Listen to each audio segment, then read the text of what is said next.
এই প্রথমবার বানালাম হিঙের কচুরি, সাথে মিষ্টির দোকানের মতো তরকারি। তো চলো কিভাবে বানালাম সেটা তোমাদের সাথে শেয়ার করি। প্রথমে দুটো আলু কেটে নিয়েছি, এরপরে তেলে শুকনো লঙ্কা পাঁচফোড়ন ফোড়ন দিয়ে আলুগুলোকে হালকা ব্রাউন করে ভেজে নেব।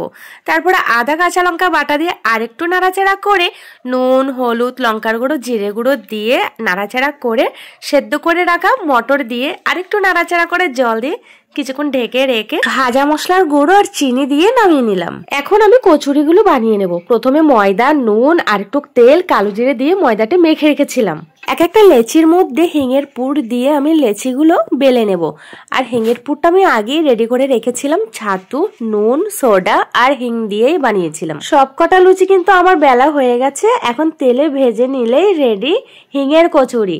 এই প্রথমবার কিন্তু হিঙের কচুরি বানালাম। এইদিকে অপর্ণা আমাকে সাহায্য করে দিচ্ছে। আর আজকে কিন্তু হিঙের কচুরিটা সত্যি বলতে খেতে অনেকটাই টেস্টি হয়েছিল, একদম দোকানের মতো।